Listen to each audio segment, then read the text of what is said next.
객관적인 바울의 선교 자료를 분석해서 결론을 내보면 아테네에서 바울의 선교 결과는 상당히 미약합니다.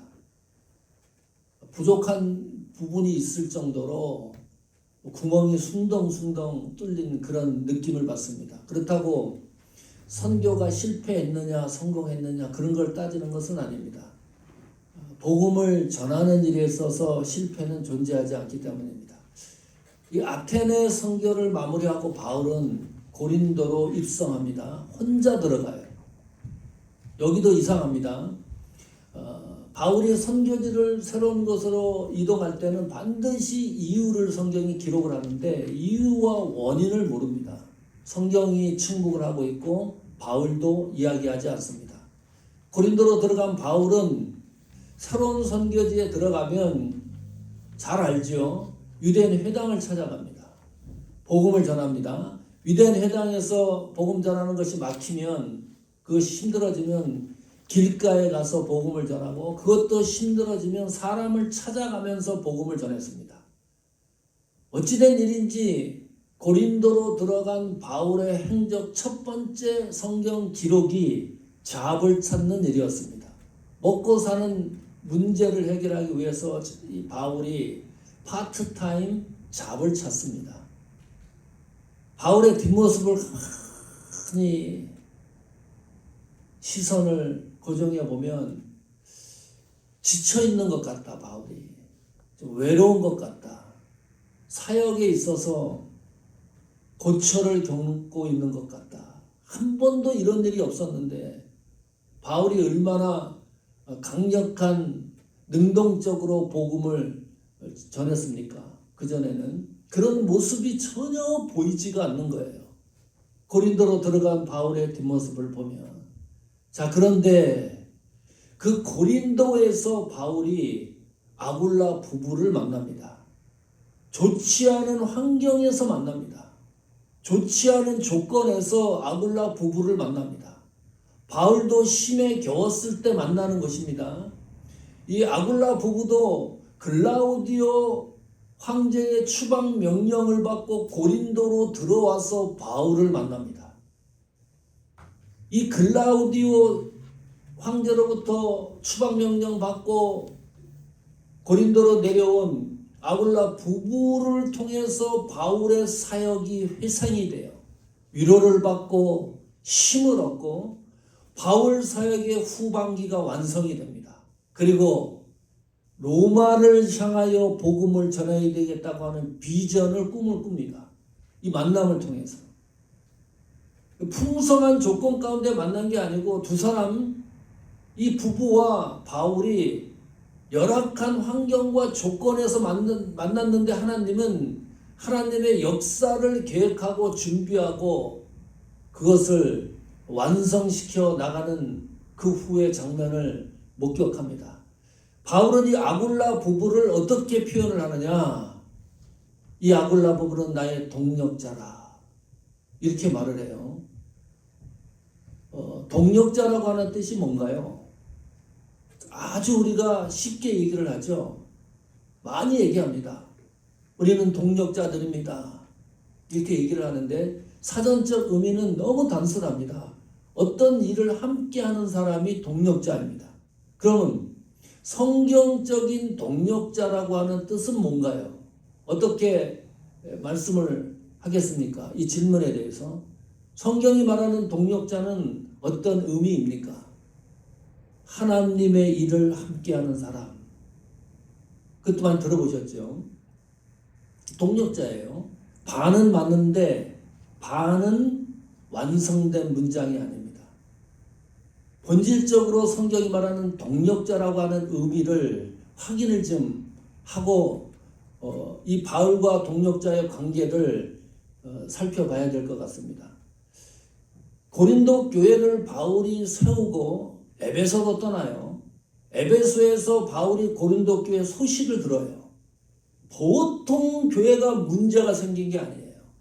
복잡한 문제들이 산적해 있었습니다. 그 가운데 아주 중요한 문제가 뭐냐 하면 교회가 파당이 일어났습니다.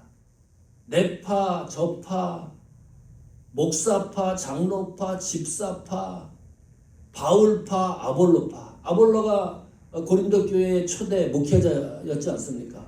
이 파당이 생겼어요. 이 파당이 생기면 이 교회가 되지 않습니다. 교회 한 건물에서 그 싸움하는 교회 보세요. 11시 예배 어떤 한 그룹은 식당에서 예배드리고 본당에서 예배드리고 또 뭐 세 갈래 네 갈래로 이게 막 갈라지는 교회들은 뭐 교육관에서 드리고 막 이러잖아요. 이게 무슨 교회가 되겠습니까? 이 고린도 교회가 파당이 생겼는데 그 문제를 바울이 해결하기 위해서 에베소에서 고린도 전후서를 씁니다. 이 문제를 해결하기 위해서 그 문제를 어떻게 해결하느냐 유심히 봐야 됩니다. 왜냐하면 동력자의 관계가 거기서 나오기 때문입니다. 고린도전서 3장 6절 7절입니다. 6절 한번 읽어보십시오. 나는 심었고 아볼로는 물을 주었으되 오직 하나님께서 자라나게 하셨나니. 자, 좀 이상하죠? 이해가 안 가죠? 심었고 물을 주었으면 자라나게 하는 사람은 누가 자라나게 하는 거예요? 심은 사람이, 물을 준 사람이 그 나무가 자라나게 하는 거잖아요. 그런데 심었고 물을 주었는데 자라나게 하는 사람은 하나님이라. 그러면 심은 사람은 뭐가 돼요? 물을 주고 애쓰고 수고하고 헌신하고 사역하고 섬겼던 이 경우는 어떻게 되는 거예요? 어떻게 보상을 받아요? 자라게 한 분은 하나님이라 그러는데 그러면 심고 물을 주는 것을 포기하라는 말입니까? 그만두라고 하는 말입니까? 그건 전혀 아니지요. 심고 물을 주는 일은 끊임없이 해야 되는데 내가 심고 물을 준 그것이 자라게 하는 것은 하나님이시라는 것을 반드시 믿어야 된다. 인정해라는 거예요. 내가 심고 물을 줘서 자란 것 같은데 그것이 내 생각일지는 모르지만은 성경이 말하는 핵심은 그 자라게 하는 것은 하나님이시다. 이거 인정해라. 이게 인정이 안 되면 동력자 관계가 형성이 안 됩니다. 나는 바울이고 아볼로는 물을 주었으되 자라게 하는 것은 하나님이시다. 7절 한번 볼까요? 그런즉 여기는 더 그 성경 내용이 더 공격적입니다. 그런즉 심는 이나 물 주는 이는 아무것도 아니로되 오직 자라게 하시는 이는 하나님뿐이니라. 이거 믿습니까?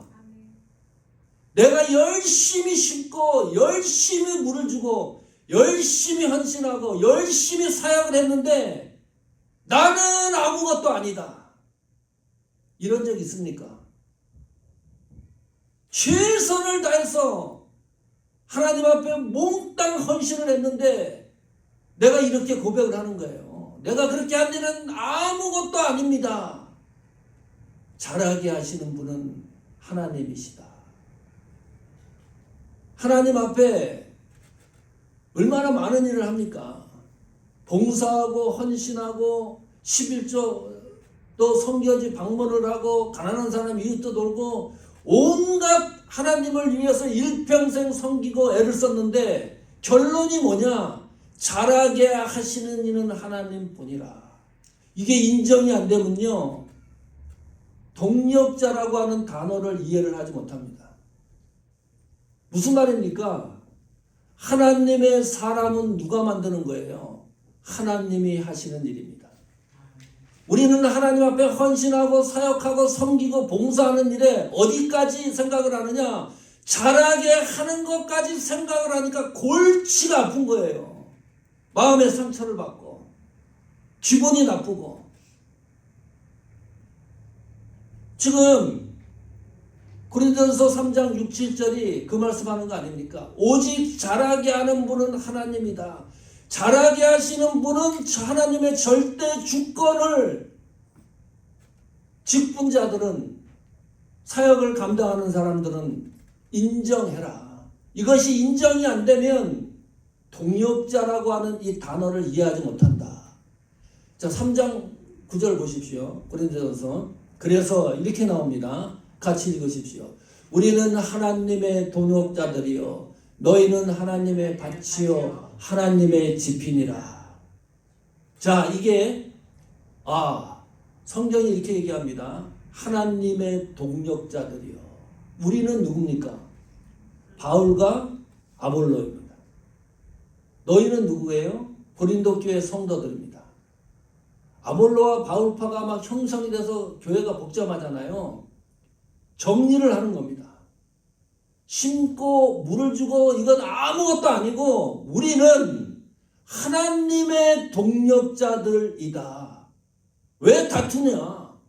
우리가 하나님의 동역자들이었는데 어디에 무게중심이 있는 거예요? 하나님의 무게중심이 있는 겁니까? 동역자들의 무게중심이 있는 겁니까? 하나님의 소유격입니다. 바울은 하나님에게 소속된 하나님의 사람이다. 우리는 그 사람을 동역자로 부르는 거예요. 아볼로도 하나님에게 소속된 성도이다. 하나님에게 소속되었다. 이것이 동역자의 전제입니다.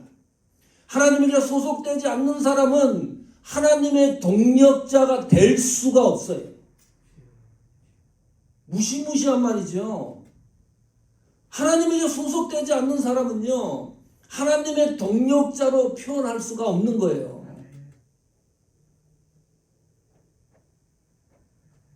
하나님의 동역자. 킹 제임스 영어 성경은 이 동역자를 일꾼으로 번역을 했습니다. 하나님의 일꾼. 그것이 동역자의 개념입니다. 한 사람 한 사람들이 하나님의 일꾼. 그것이 동역자의 개념이에요. 그리고 너희는 하나님의 밭이요 하나님의 집이라 그랬습니다. 밭이 뭡니까? 농사 짓는 터전 아닙니까? 농사 짓는 거예요. 씨를 뿌리고 결실을 얻는 것입니다. 그리고 하나님의 집 또는 다른 성경은 건물로 번역을 해놨습니다. 확대 해석하면 교회일 수도 있습니다. 밭이 중요한가요? 집이 중요한가요? 교회가 중요한가요? 아닙니다. 뭐가 중요한 건가요? 이 밭이 반드시 하나님의 밭이어야 한다. 수만 명, 수백만 명이 교회에 모이면 뭐예요? 그 교회가 하나님의 교회가 아니면 교회가 아닌 거죠. 우리가 아무리 이 세상에서 위대한 일을 하면 뭐예요? 하나님의 사람이 아니면 아무 소용이 없는 겁니다. 하나님에게 속한 자여야 한다. 이것은 그래야 동역자의 관계가 형성이 되는 거예요. 그래서 하나님에게 소속된 성도는, 동역자는 반드시 하나님의 지시와 명령을 따릅니다. 왜냐하면 하나님에 소속되었기 때문에, 소속이 분명하기 때문에. 그래서 바울이 신분을 얘기할 때 항상 얘기를 해요. 나는 예수 그리스도의 종이라. 이 종이라는 단어 번역을 노예로 번역하는 것이 맞다 그랬습니다.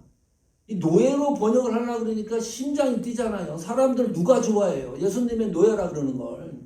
좀 약하니까 종이라고 번역을 해놨어요. 바울은 그렇게 말하는 게 아니에요. 나는 예수 그리스도의 노예라. 이 정도 수준까지 올라가는 겁니다. 그 수준까지 올라간 사람이 하나님의 동역자예요. 그 수준까지 올라가는 사람이 하나님의 일꾼입니다. 바울은 이 아굴라 부부를 그런 동역자의 반열에 올려놨습니다. 로마서 16장 3절 4절 보십시오. 같이 읽습니다. 너희는 그리스도 예수 안에서 나의 동역자들인 브리스가와 아굴라에게 문하라라. 이제 바울이 이 아굴라 부부를 향하여 동역자라고 하는 이름을 명시합니다. 이해하시죠? 예수 안에서 나의 동역자. 이건 또 이상하죠. 바울의 동역자라니. 하나님의 동역자가 맞는데 왜 나의 동력자라 그랬을까? 이제 학습을 했습니다. 우리가 설교 전에 그 위에서 설명을 했죠. 하나님의 동력자는 이 동력자라고 이 명칭의 전제 조건이 반드시 하나님에게 속한 자여야 한다. 이거 잊지 마십시오. 그 확인을 하셔야 해요. 내가 하나님에게 속한 자인가 속하지 않은 자인가. 여기 나의 동력자들이라고 얘기를 하지만 그 앞에 전제 조건이 있잖아요. 이게 눈에 확확 들어와야 돼요. 예수 그리스도 안에서. 이게 조건입니다. 아굴라 부모는 예수 그리스도 안에서 나의 동력자다. 나 개인의 동력자가 아니다. 예수 그리스도 안에서 밖에서 동력자는 뭐예요? 이익을 추구하는 거잖아요. 인간관계죠. 내가 좋아하는 사람들과 무리를 만들고 사귀고 생각하고 삶은 나누고. 그러나 예수 그리스도 안에서 동력자라고 하는 말은 백승철 목사도 예수 그리스도 안에서 동력자이고 한규문 장로님도 예수 그리스도 안에서 동력자이기 때문에 그 한규문 장로님은 나의 동력자가 되는 거예요. 이 논리가 아주 명료하고 정확합니다. 예수 그리스도 안에서 동력자라. 4절 보십시오. 동력자들이 이 정도 관계가 됩니다. 읽어보십시오. 그들은 내 목숨을 위하여 자기들의 목까지 내어놓았나니 나뿐 아니라 이방인의 모든 교회도 그들에게 감사하느니라. 이게 동력자들의 관계 형성에 대한 묘사입니다. 살아오면서 동력자를 위해서 목을 내놓은 적 있습니까? 로마서 16장 4절에 보면 희귀한 성경입니다. 보통 목을 내놓는 사람은 누가 목을 내놓는 거죠? 네, 목자가 목을 내놓습니다. 요한복음 10장 11절 12절 보십시오. 나는 선한 목자라. 선한 목자는 양들을 위하여 목숨을 버리거니와. 나는 예수님입니다. 예수님은 목자, 양들을 위해서 목숨을 버립니다. 왜 그럴까요?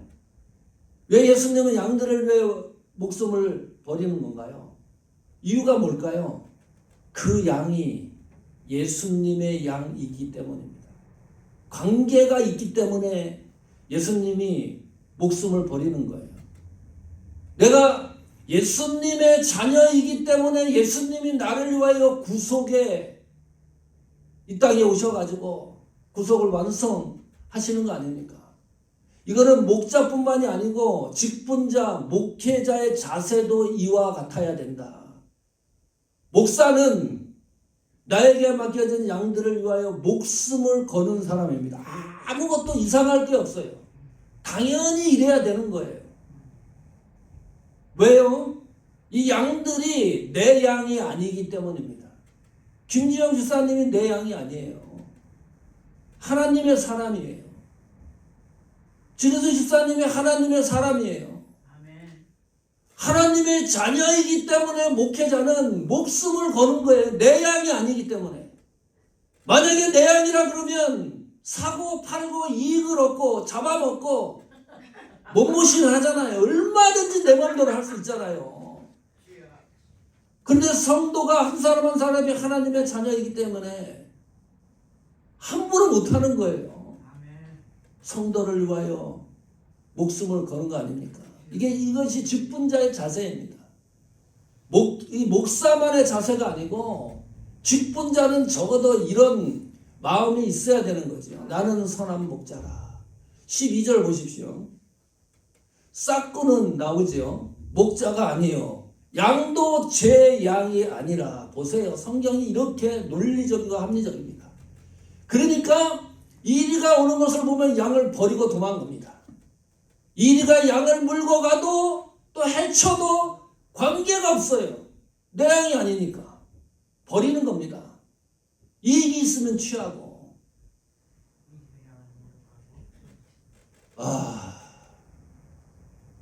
목회자는 만약에 내가 1,000불이 필요한데 진숙 집사님한테 전화 걸어가지고 내가 천불이 지금 당장 필요하다. 지금. 도와달라. 이런 말 할 수 있습니까? 네. 못하지. 못하지. 네, 못합니다. 우리 진우 집사님 또 우리 그 김경자 사모님 부모님들이 목회자 아니었습니까? 오늘도 사모님 모시고 오는데 그런 말씀하세요. 목사님이 그 아버지지요. 목사님이 어느 날 집에 있는데 막 소리가 나더래요. 구들장을 뜯는 거예요. 누가 구들장이 필요하니까 구들장을 뜯어가지고 야 목자의 마음이 이래요. 쌀을 한 바가지가 있는데 이게 쌀이면 다 떨어지는데 그 쌀을 가지고 필요하다 그러면 양을 위해 갖다 줘요. 근데 목사가 굶어 죽을 음식이 없으면 밥 한 끼 사라 그럽니까? 그것도 어려워요. 왜 이런 말을 하느냐? 다시 아까 그 성경으로 돌아와 보십시오. 로마서 16장 2절로 돌아와 보십시오. 그 후에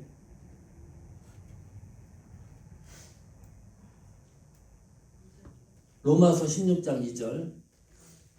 자, 그 4절. 예, 4절. 예.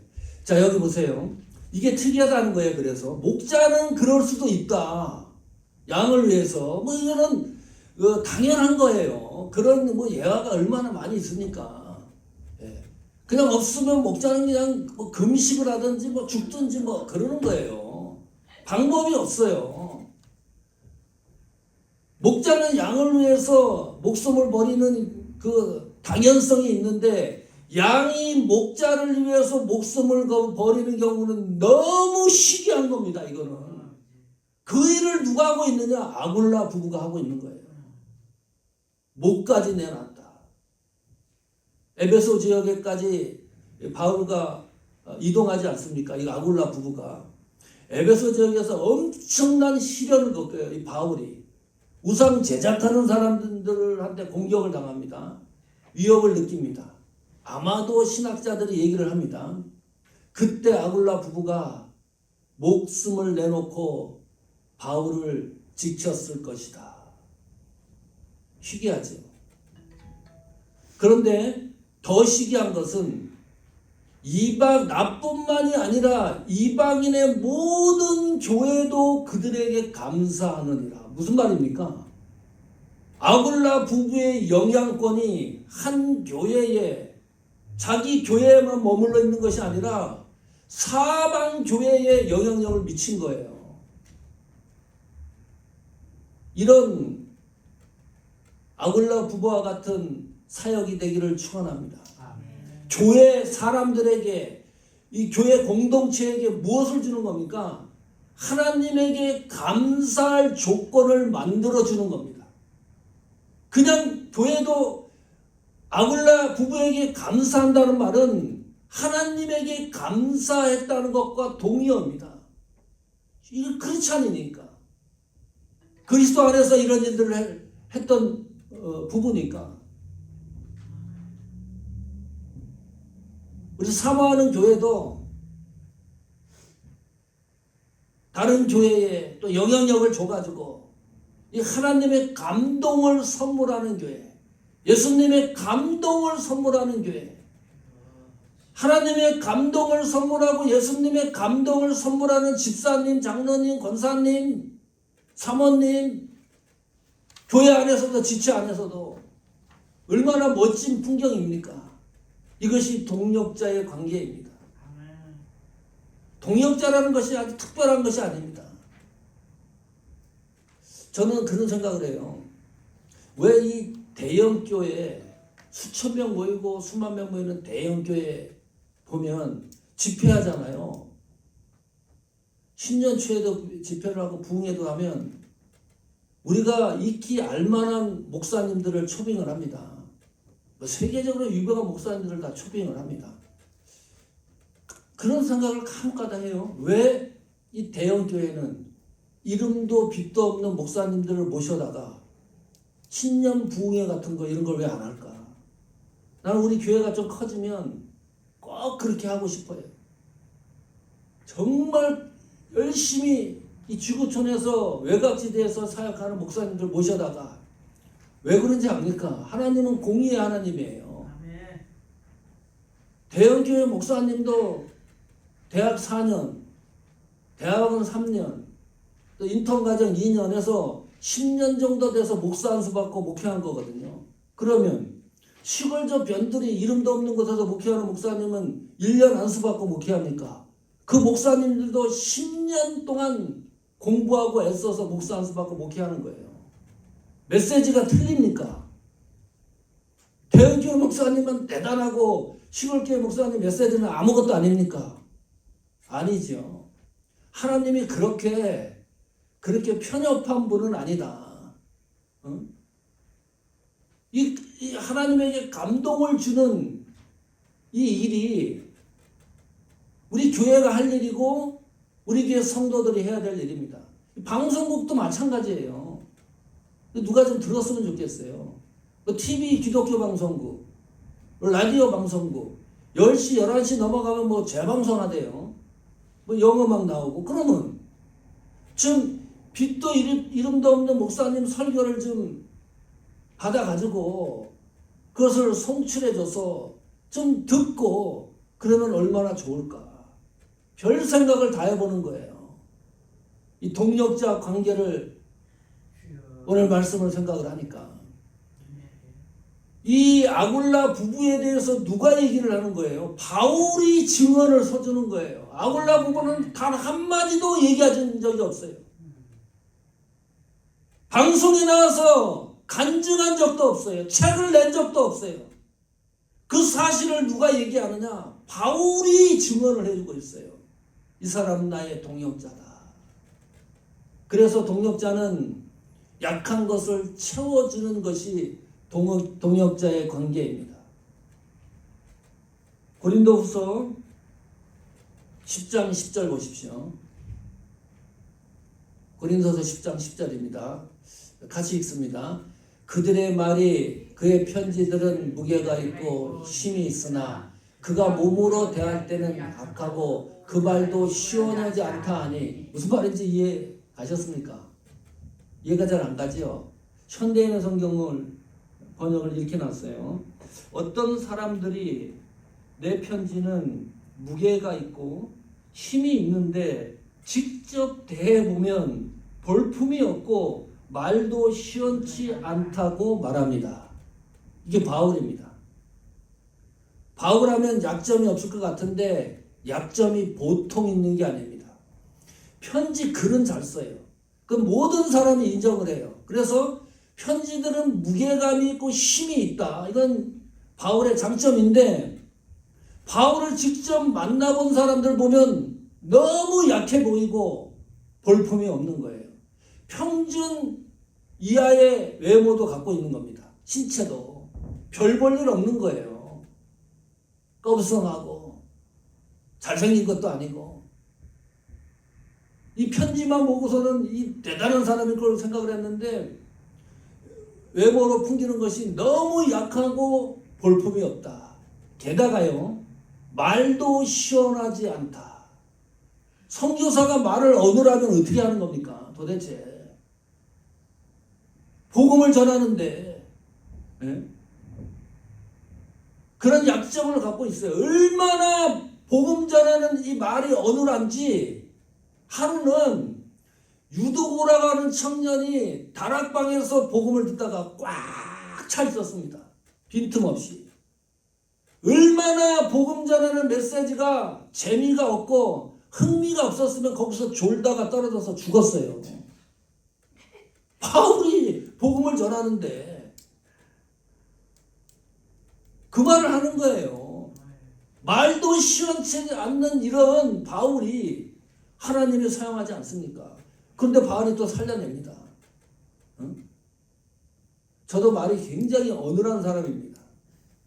제가 늘 얘기를 하는데 솔직하게 고백을 하는. 그래서 내가 녹음을 해가지고 앉아가지고 내 설교를 듣잖아요.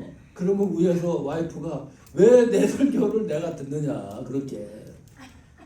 내가 설교를 듣고 있으면서 내가 감동을 받는다니까요. 아멘. 아니. 아멘이 아니고요. 내가 어눌한 걸 알기 때문에 어떻게 설교할 때는 이렇게 말이 술술술 나오냐. 조금 이제 더듬은 부분도 있겠지. 저도 잘 알지만 아니 어떻게 이렇게 말할 수가 있느냐. 그것도 신기한 거예요. 내가 바울은 약점이 있었어요. 그 다음에 육체적 약점도 있었잖아요. 위궤양일 수도 있고 거질적인, 또 어떤 신학자는 간질병으로 얘기도 합니다. 복음을 전하다가 쓰러져 갖고 입에서 거품을 물고 그 은혜가 됩니까? 이렇게 많은 약점을 가지고 있는 바울인데 동력자들이 그 약점을 채워주는 거예요. 그러니까 목회가 가능한 겁니다. 그러니까 사역이 가능한 거예요. 예수님이 복음을 전했을 때는 비유로 말씀을 전하잖아요. 이 사도들이 바울이나 스데반이 복음을 전했을 때 설교문도 성경에 나와 있지 않습니까? 비유가 없어요. 복음만 전하는 거예요. 그대로. 참 그것도 특이합니다. 그리고 바울의 설교와 스데반의 설교야, 이것도 책을 써볼 만한 주제이기도 합니다. 약한 것을 동력자들이 도왔다. 우리는 약점을 보면 어떤 생각을 합니까? 지적합니다. 비판하기도 합니다. 정죄하기도 합니다. 그건 아니라고 막 이야기도 합니다. 그러나 약한 것은 동력자의 관계는 채워주는 겁니다. 장점은 잘하라고 더 인커리지를 시켜주는 겁니다. 김인기 목사님이 우리 말씀 집회 때 오셔서 다른 건 다 잃어버려도 그 말씀은 꼭 기억하십시오. 우리 교회도 그런 교회입니다. 교회 공동체는 모이면 사람에 대해서, 지체에 대해서 위로해 주는 겁니다. 좋은 말 해주는 겁니다. 축복해 주는 거예요. 약한 것을 힘을 내라고 힘을 주고, 그것이 동력자들이 해야 될 일입니다. 너는 왜 이러냐, 이렇게 하지 마라, 저렇게 해라. 그래서 사람이 변합니까? 사람 안 변하지 않습니까? 하나님의 사람을 만드는 것은 누가 하는 거예요? 하나님이 하시는 거예요. 우리는 무슨 일을 하는 거예요? 심고 물을 주는 성김의 일을 꾸준히 하는 겁니다. 이것이 우리의 동력자들이 해야 될 일입니다. 장점이 있는 성도들은 어떻게 해야 돼요? 그 장점을 더 살려가지고 그것이 시들지 않도록 도와주는 거예요. 우리 교회에 카페가 있습니다. ECC 카페. 진윤숙 집사님이 간식 준비하고 그런 일, 뭐 커피도 있죠, 뭐 보리차도 있지, 뭐 별거. 그 다음에 오늘은 또 도넛도 있잖아요. 그럼 어떻게 도와줘야 되는 거예요? 장점 있는 사람은 먹으면 다른 교회 가면 1불씩 받는데요. 어떤 데는. 그럼 우리는 한 달에 4번 모이면 4불이라도 주면서 집사님한테 수고했다고. 그게 도와주고 장점을 살려주는 거 아닙니까? 우리 교회가 그랬으면 좋겠습니다. 하나님의 동력자는 하나님에게 속한 사람이어야 한다. 이것이 전제 조건입니다. 그래서 하나님의 동력자는 반드시 하나님의 지시와 명령을 따르는 사람입니다. 그래서 내가 고백하기를 나는 하나님의 예수 그리스도의 종의 신분이라는 것이 자랑스러운 것이 하나님의 동력자입니다. 하나님의 동력자는 하나님의 감동과 예수님의 감동을 선물하는 사람입니다. 무엇으로 선물을 해요? 우리가 위로해주고 힘주고 축복해주고 감사해주고 안아주고, 그것이 하나님의 감동을 선물하는 거 아닙니까? 하나님의 동력자들은 약하고 또 장점을 살려서 사역을 감당할 수 있도록 어울려주는 것이 하나님의 동력자들입니다. 그 속에서 나타나는 축복의 열매를 가득 충만히 채워주기를 축복합니다.